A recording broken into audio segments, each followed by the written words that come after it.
لەسەر ناڕازایی خوێندکاران و مانگرتنی خوێندکاران لەسەر زۆری کرێی خوێندن و هەروە کەمکردنەوەی کرێی خوێندن مەریوان ئەحمەد سەرۆکی زانکۆی گەشەپێدانی مرۆیی لە ستۆدیۆکانمان لە شاری سلێمانی دکتۆر مەریوان ئەحمەد لەگەڵمان دەبێت. بەڵێ دکتۆر ئەم کاتت باش، وەکو دیارە هەرێمی کوردستان بە قەیراندا تێدەپەڕێتن، خوێندکارانیش لەسەر کرێی خوێندن مانیان گرتووە. ئەم مانگرتنە چ کاریگەریەک لەسەر پرۆسەی خوێندن دەکات؟ پێشەکی سوپاسانەکەم پێم خۆشە پێش ئەوەی باز لەو بابەتە بکەین ئێستا دڵنیاتانەکەمەوە کە هەموو خوێندکاران و قوتابیانی زانکۆی گەشەپێدانی مرۆیی لە هۆڵەکانی خوێندنن، هیچ مانگرتنێک لە زانکۆی گەشەپێدانی مرۆیی نییە. سەبارەت بە کرێی خوێندنیش وەک بەڕێستان ئەزانن زانکۆکان لەژێر چەتری وەزارەتی خوێندنی باڵا و توێژنی زانستیا کار دەکەن، بەڵام سەبارەت بە لایەنی کارژێڕی و دارایی زانکۆکان بە پێی یاسای زانکۆ تایبەتەکان ئەم زانکۆیانە سەربەستن. سەر ڕای ئەمانە دوێنێ لە دیوانی وەزارەت سەرۆک زانکۆ تایبەتەکان ئامادە بووین لەگەڵ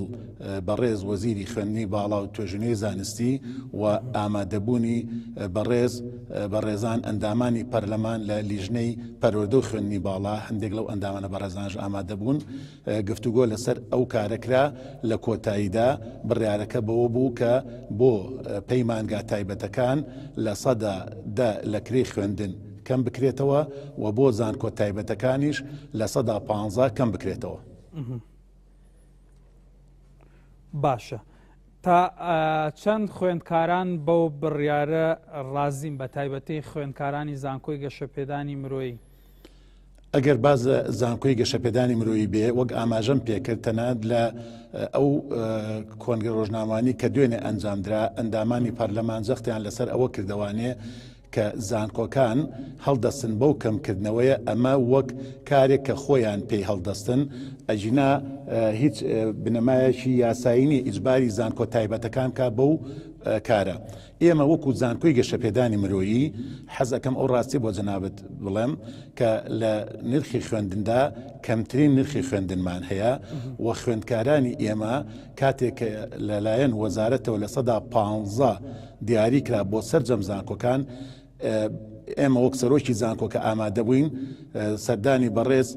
خاوەنی زانکۆ پرۆفیسۆر دکتۆر عەلی قەرەداغیمان کرد، بەڕێزیان ئەو بڕیارەیاندا کە زیاد لەو سەدا 15ە وەک لێ خۆشببوونێک لە سەدا 10 تر بکاتە دیارێک بۆ خوێندکارانمان، کەواتە ڕێژەکەی زانکۆی گەشەپێدانی مرۆیی بە بڕیارێکی بەڕێز خاوەنی زانکۆ پرۆفیسۆر دکتۆر عەلی قەرەداغی گەیشتە لە سەدا 25. بۆیە خوێندکارانمان هەر ئەمڕۆ بەیاننامەیەکی سوپاسیان ئاڕاستەی خاوەنی زانکۆ کرد، دەستخۆشیان لێ کرد کە ئێمە سەرڕای ئەوەی وەزارەت لە هەمومان لەوێ بە لە سەدا 15 بڕیارەکە کۆتایی هات، بەڵام لە سەدا 10 تری چووە سەر لەلایەن خاوەنی زانکۆوە، چونکە ئەم زانکۆیە زانکۆی گەشەپێدانی مرۆیی زانکۆیەکی قازانجنەویستە و هەردەم لە خزمەتی خوێندکارانە بووە. ئەگەر باسی ئەوەش بکەین ئەم زانکۆیە لەم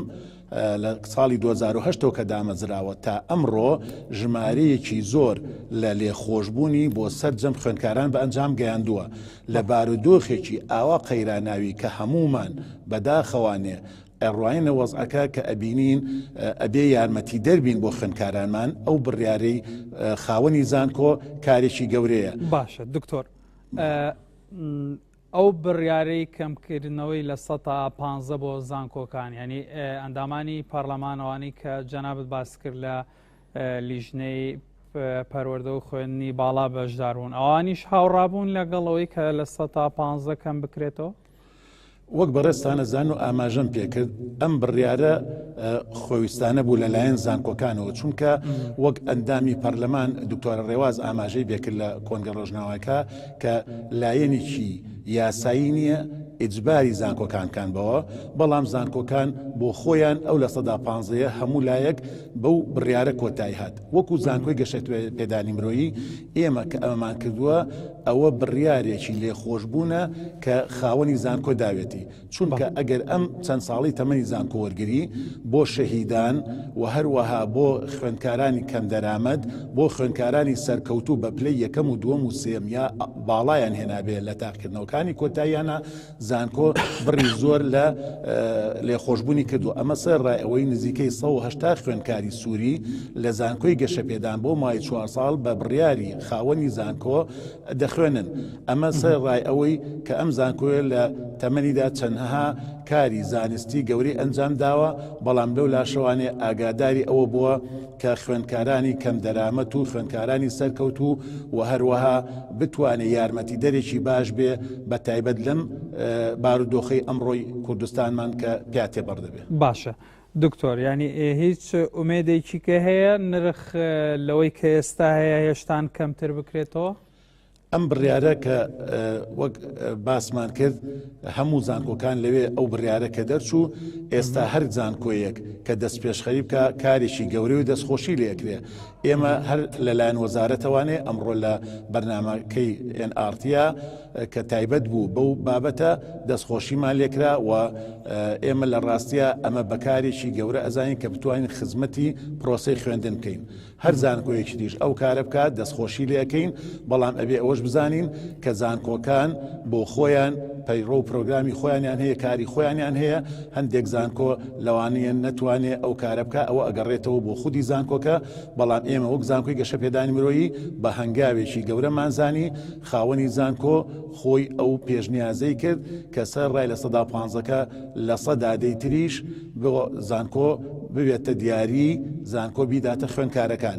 بە هەموو ئەم کارانە ئێمە ئەتوانین بڵین زانکۆی گەشەپێدانی مرۆیی کارێکی کردووە کە هەل لە سەرەتای دامەزراندنیەوە هاوکار بۆ خوێندکارانی ئازیزمان بۆ ئەوەی پرۆسەی خوێندن بە باشی و بە ڕێکوپێکی بەڕێوە بچێت. باشە دکتۆر شتێکی کەیە مەسەلەن خوێندکارێک ئەگەر ساڵێکی خوێندن دوا بخاتن زانکۆ کرێی خوێندنەکەی هەر لێ وەردەگرێتن ئەی بۆ ئەوە چیتان کردووە؟ وەک بەڕێستانەزان ئاماژەم پێکرد ئەم بڕیارە لەلایەن وەزارەتی خوێندنی باڵا و توێژینی زانستیەوە ئەمڕۆ ئەو پرسیارە بەڕێستان ئاراستەی بەڕێوەبەری خوێندنی تایبەتتان کرد لە وەزارەت کە ئەمە بڕایەکی وەزارەتە لە سەداسی کرێی خوێندی لێدەسەنرێ بەڵام ئەگەر ئێمە خوێندکارەکە کەم دەرامەت بێتە لەو کاتەشە ئەو کارەمان بە ئەنجام گەیان و کە یارمەتی دەربین بەڵام لە سەداسی بڕارێکی وەزارەتە ئێمە کارمان لەسەر کردووە و کەمتری ژەندێک جار ئەگەر خوێندکارەکە زانی بێتمان پێویستە یارمەتی دەریبین بووی. باشە دکتۆر ئێستا لە زانکۆ حکومیەکان خوێندکاران مانیان گرتووە مامۆستایان مانیان گرتووە و پێویست دەوام ناکرێتن و هەروەها لای ئێوەش لە زانکۆ ئایلیەکان دەوام ئاسایی وەکو جەنابەت ئاماژەت پێکرد بە ئاسایی بەڕێوە دەچێت ئەمە چنە هاوسەنگیەک دروست دەکاتن لە مەسەلەی زانست و پەروەردە و فێرکردندا. ئێمە هەر هەموو لایەکمان لە هەموو سەکتەرەکانە بەڕاستی جێداخە کە کوردستانی ئازیزمان دووچاری ئەم قەیرانە داراییە بووە. ئێمە پێمان ناخۆشە زانکۆیەکی حکومی یا زانکۆیەکی ئەهلی دووچاری قەیران بێ ئەبێ هەمومان یارمەتی دەربین. بەڵام هەمومان بارودۆخەکە ئەزانین فەرمانبەرانی ئازیز کارمەندانی حکوومەت هەر هەمووی بەڕاستی حەقی خۆیەتی خزمەت بکرێ لەبەر ئەوە کاتێک کە ئەبینین زانکۆیەک یاخود هەر دەستگایەکی تر و فەرمانگەیەکی تر کە دەوام ناکە ئەبێ ئێمە هەموو لایەکمان باز دەوەکەین کە ئەمیش بژێوی ژیانی لە مەترسیدا و ناتوانێت بۆ شێوازە بژی بۆیە هیوادارین بە بڕیارێکی باشتر و چاکتر بتوانین هەموو کارمەندانمان دڵخۆشکەین هەموو فەرمانگەکانمان ئاوادام کرێتەوە و حکوومەتکاری جدی بکە بۆ ئەوی لەم قەیرانە ڕزگارمان بێ جێداخە کە ئەبینین زانکۆ حکومیەکان دووچاری ئەو حاڵە بوون بەڕاستی مامۆستای زانکۆ جێخۆیەتی خزمەت بکرێت هەموو فەرمانبەرێک هەموو موچەخۆرێک خزمەت بکرێ و ئەمڕۆ بەڕاستی باری گرانە بۆیە هیوادارین حکوومەتی هەرێمی کوردستان بە جددیتر وەکار لەمە بکە کە هەموو لایەک دڵمان خۆش بێت بە کەرتی تایبەت و کەرتی گشتیەوانێ بتوانین کوردستانی ئازیزمان ببوژێنینەوانێ و ئومێدیشمان وایە فەرمانبەرانمان هەموو کار دڵخۆش بن. دکتۆر مەریوان ئەحمەد سەرۆکی زانینگا گەشەپێدانە مرۆیی بە ئاوایەکی زیندی لە ستۆدیۆ مەلباژێر